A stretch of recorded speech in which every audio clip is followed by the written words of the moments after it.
On today's episode of the What No One Told Me About podcast, we're going to be discussing healthy relationships and what does it take to build a strong and long-lasting relationship? How do we see people the way God sees them and how do we love the way he loves? Also, we'll be sharing the 5 stages of relationships and why it's important to go in sequential order and not skip levels. See y'all inside.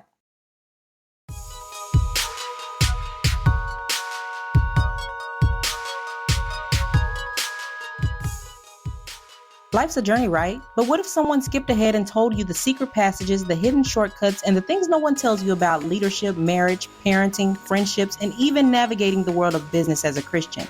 I'm your host, Rakita Starks, a certified behavioral consultant and life coach. We're about to peel back the picture-perfect layers and get real about the unexpected twists and hard-won wisdom that comes with living a life to the fullest.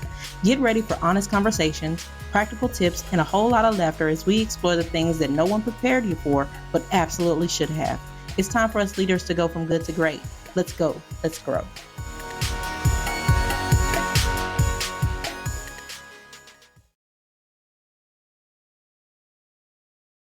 Hey y'all, welcome to the What No One Told Me About podcast. It's your host, Rakita Starks. I'm so excited to have you guys here today. We all know that I believe leadership is a learned skill and everyone is meant to be a leader, but God gave us all the ability to learn how to do it effectively. Today, I'm going to be talking about what no one told me about building healthy relationships. What does that look like? What does a healthy relationship look like? And how do we cultivate one in our personal lives, in our professional lives, and just in every area, because we know there's different levels to every relationship. There's different levels to friendships because everyone doesn't start out at a friendship level. There's 5 levels of friendship that we'll talk about later on in this podcast episode. But what does it take to really build a healthy relationship? That is the question.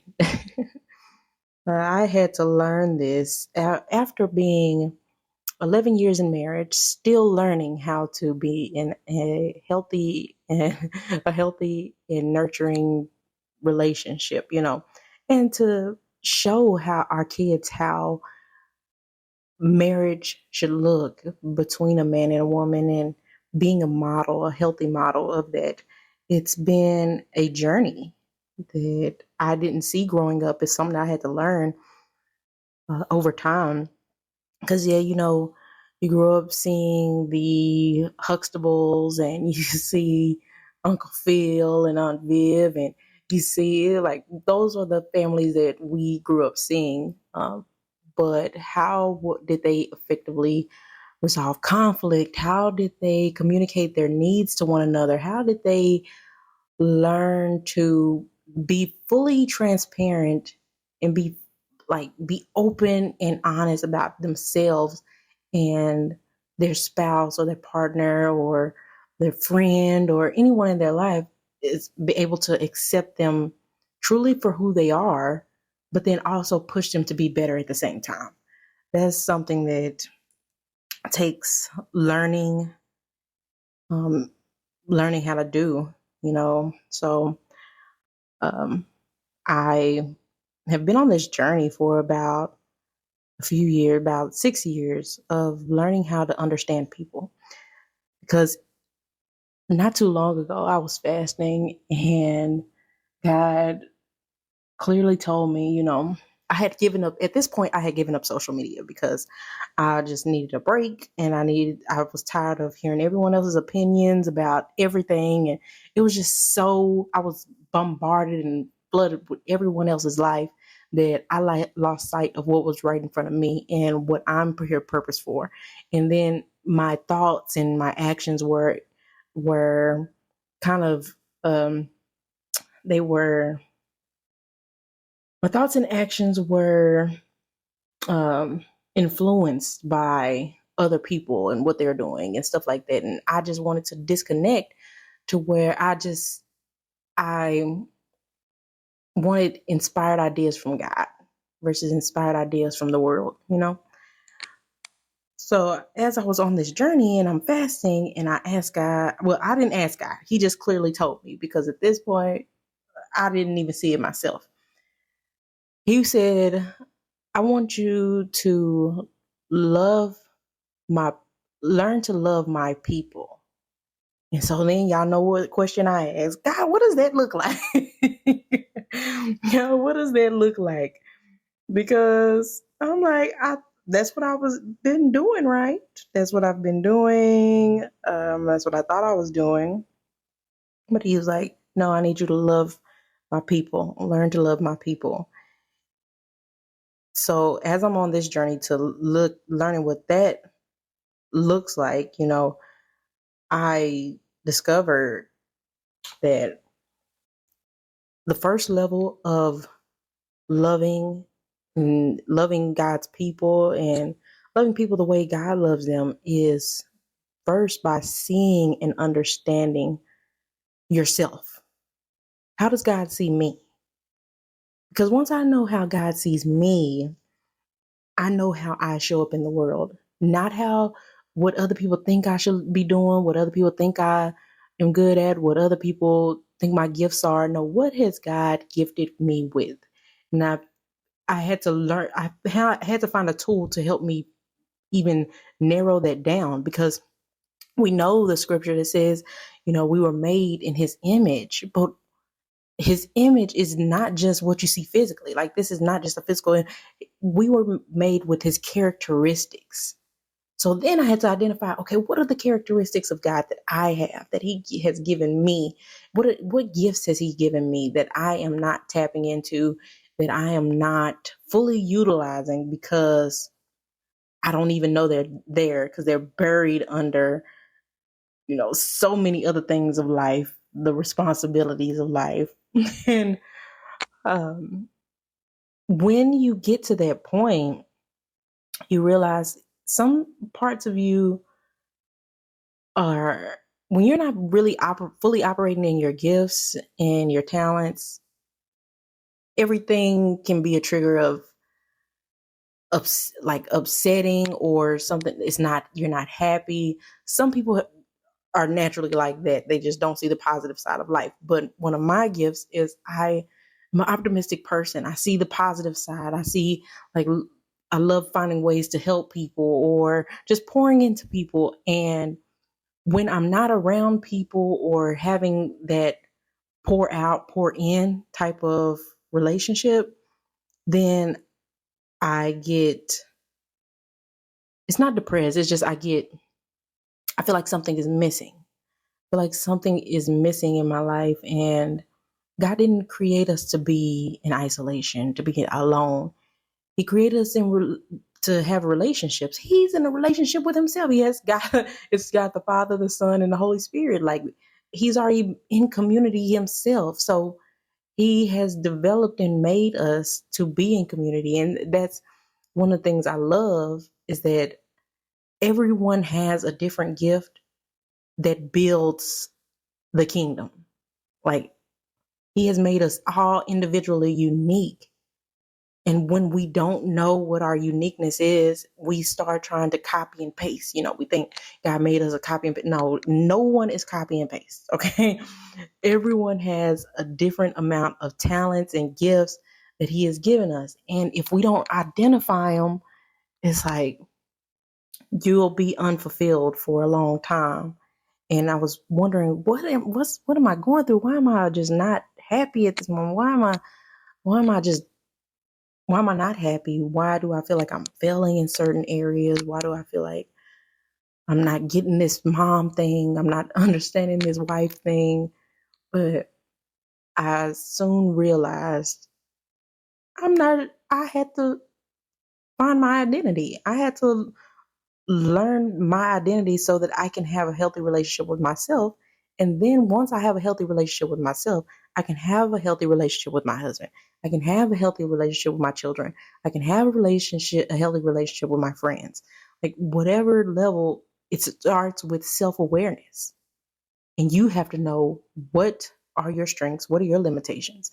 And that's when I found DISC, if you haven't taken a DISC assessment, just know that I have one on my site. It's a link somewhere on this podcast, in the description, to where you can go take a free disc assessment, and you can identify the characteristics that you have that are like the characteristics of God that He has gifted you. You'll be able to identify those and be like, man, I am a fast paced person. I am self, like I'm ambitious on my own, or I'm driven. I'm internally driven. I'm not externally driven. I learned that I am this person who is persuasive and enthusiastic, and I learned that I am this person who loves teamwork. I love being in groups, or I'm good at following through. I'm a systematic person. I love planning. I love systems. Systems are fun. Systems and rules create fun and create boundaries. Like, I love those things. So you have to, once you identify those things, and realize that some people are naturally gifted in leadership. Some people are naturally gifted in just being in control. Some people love recognition. Some people look for acceptance. Some people look for accuracy. Once you learn those levels of where you are and what areas you're more like God, you'll see. Once you identify yourself, and then you're able to, once you look at the assessment and you're able to identify, oh, this is my spouse. This is why he like that. This is why she's like that. This is why my children react and respond in this kind of way. Once you are able to do that, then you have a strong foundation to build on.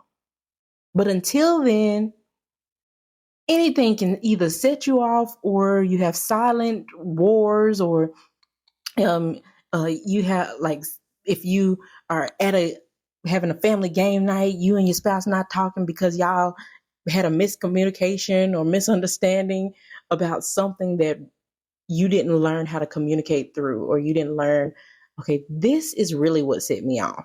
This is really what I had a problem with, or what you said or what you did, or things like that.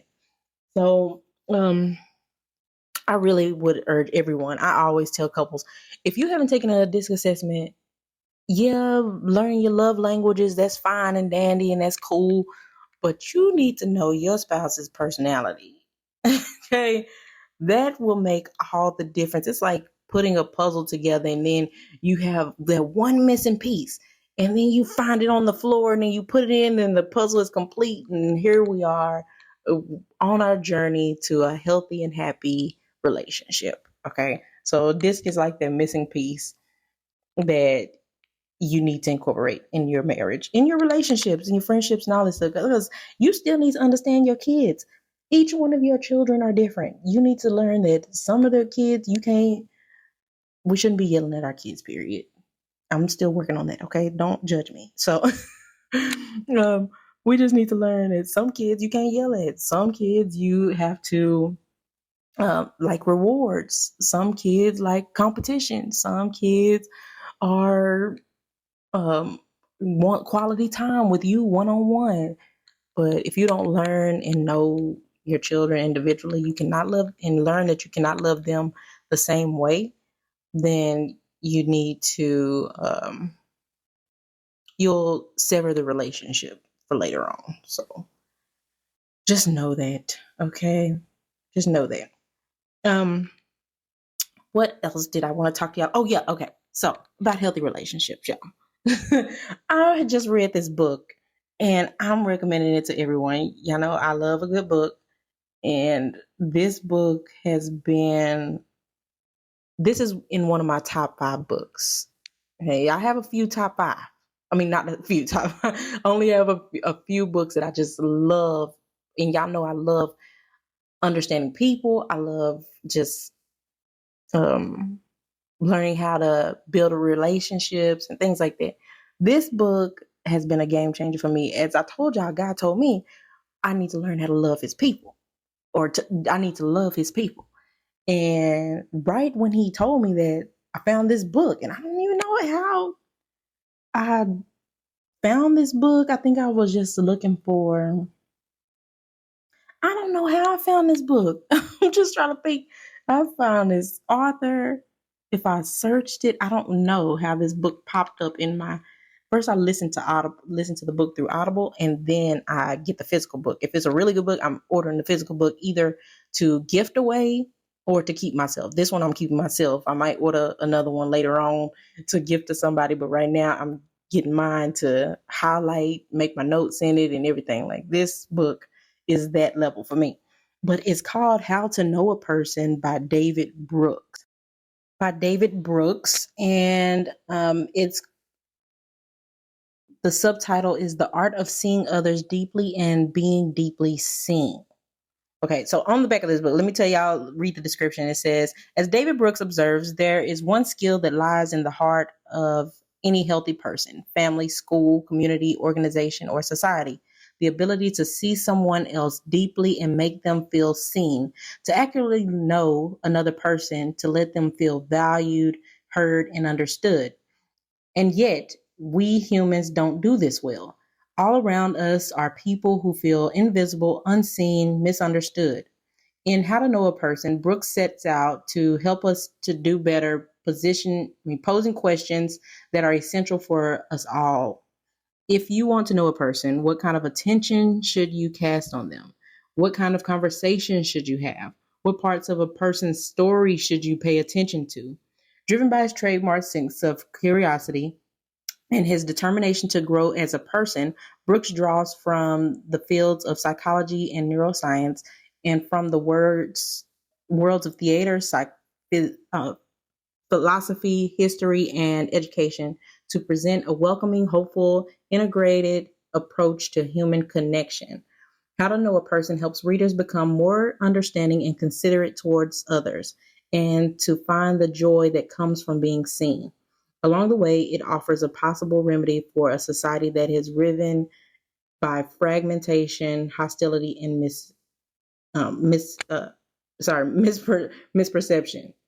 So, like, I'm telling you, this book was so on time. Like, I don't even know how I found this book, but it has been such a game changer. It gives questions that you should be asking people when you first meet them, and paying attention to the cues or paying attention to body language when you meet people. And he talks about how the downfall of our society right now, one thing he mentioned was how um, there's a lot of distrust in our society right now. If you think about all of the things that's going on in the world, there has been there's broken trust at the root of all of the issues that's going on right now. The amount of people who are hanging out with friends, we know that that's because of the whole COVID thing and all these things, but um, we know that the shutdown affected so many other areas of life, and to where people are spending less than 2 hours with friends and hanging out and getting to know another person. Most of the time is spent in isolation or just alone, and that has led to depression. It's led to um, distrust, or it's led to broken relationships, friendships, and all these kind of things. So with divorce being almost at 50%, the divorce rate almost at 50%, I mean, it makes sense. People don't know how to connect anymore. People don't know how to connect anymore. And learning how to reconnect with people, this book is really um, shines light on that, and just talks about how most people, the people who say are who do the mass shootings or anything like that, or kids who, he talked about the suicide rate. He talked about so much in his book, but when you see how many people they feel unseen or misunderstood and invisible, like that is one of those are some of the main attributes of people who do those kind of things, those kind of level of evil. People who are seen as invisible, and it's crazy to say seen as invisible, or not paid attention to, misunderstood, they are kind of off to themselves and things like that. Those are kind of the attributes that people have who do those kind of things. And uh, what we have to learn to do is come out of our own world to get into someone else's, to really see what people are going through, to really understand people, and to get out of not just these people are here to just everybody have their own thing. Yes, everyone has their own problems, everyone has their own issues, but also we have to remember the importance of community and seeing people,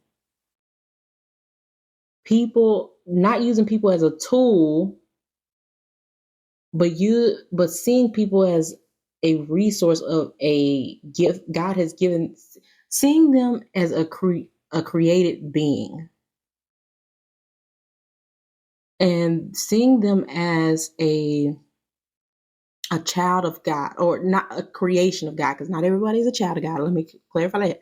But seeing them as a creation of God, and seeing them, like looking at each person and seeing there is something about them, each individual, something about them. God has made them uniquely. In some way, I want to figure out what is their uniqueness, and seeing them as a creation of God. Because when you see somebody as a creation of God, you're just not going to treat it any kind of way. You're not going to treat it as trash or something to be thrown away, or not something that you pay attention to. Like, let's marvel at the creation of God. Like, man, do you understand the level of privilege that is to be created in the image of God?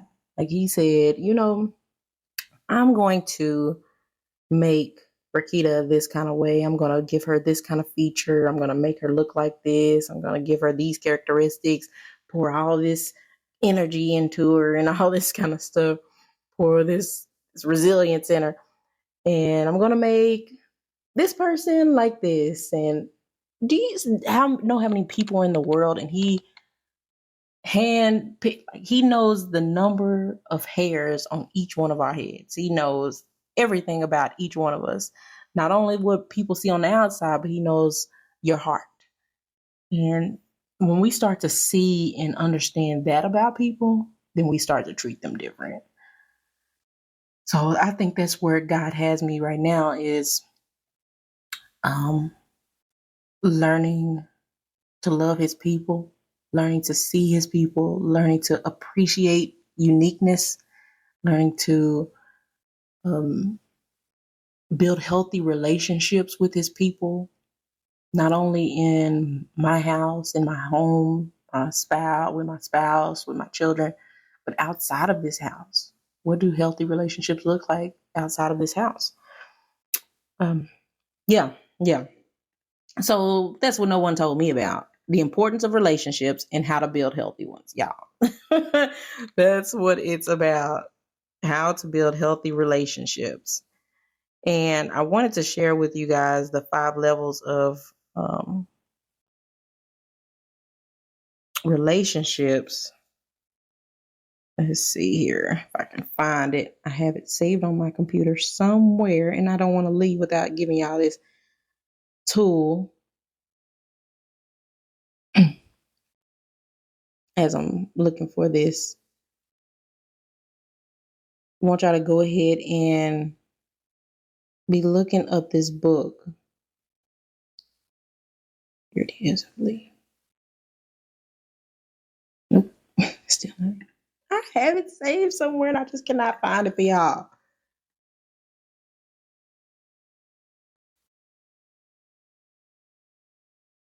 Oh yeah, be looking up the book. Be looking that book up so that you can have that tool if you want to build strong relationships. If you want to understand people. Okay. Let's see. Okay, here we go. Relationships go through 5 stages. I found it, y'all.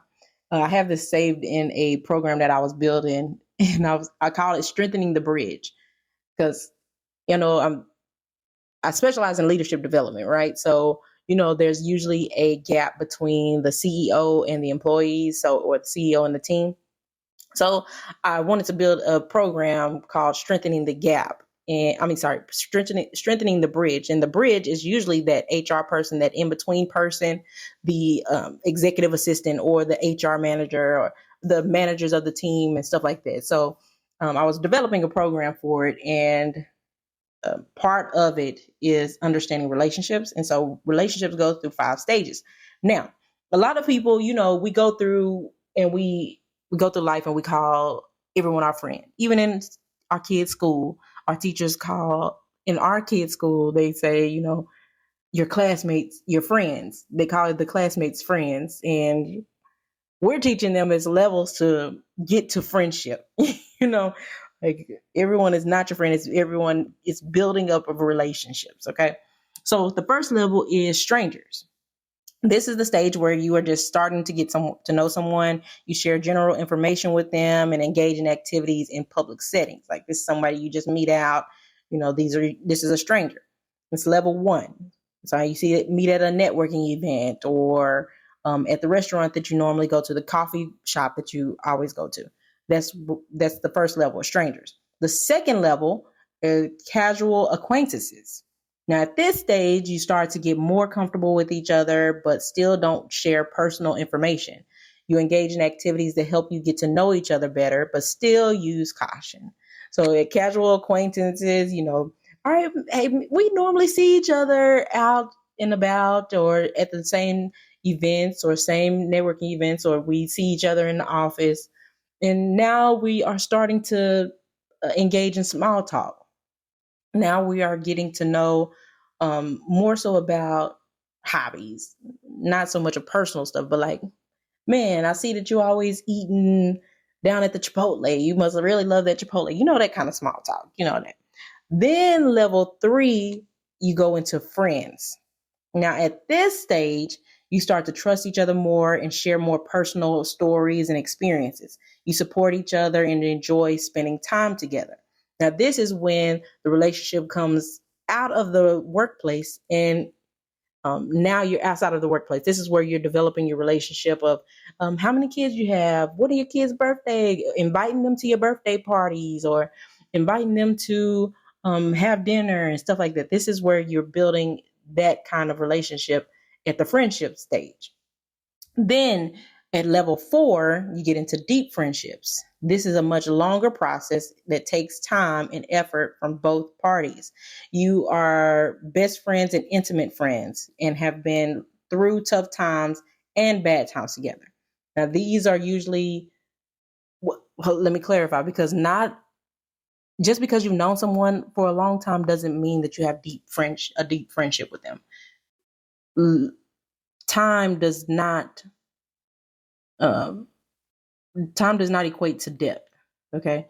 So just understanding that, as you can know somebody for a long time. I know a lot of my family members for all my life and I still don't know them really. So just because you have some kind of relationship with them, with a person, you can still be on the strangers level or casual acquaintance level. No matter if they family or somebody you work with, your friends, even your spouse, sometimes you have to build up relationship levels. Okay, so deep friendships, y'all been through things.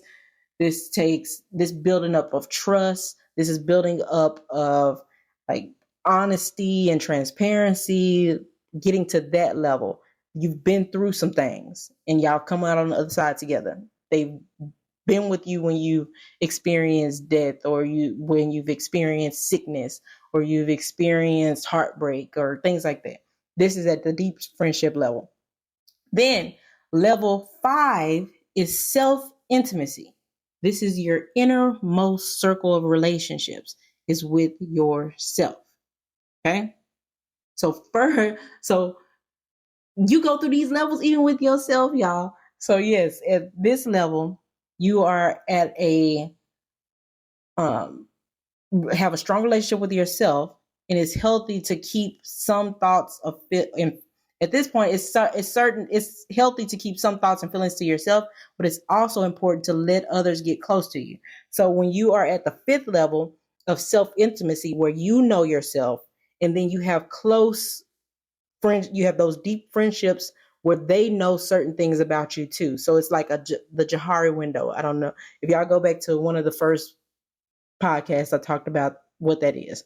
But the Johari window is where you're building a level of trust where I know and you know, and this is where we establish intimacy and connection, because I know what my shortcomings are, I know what my strengths are, I know all my limitations, I know my triggers and all these kind of things.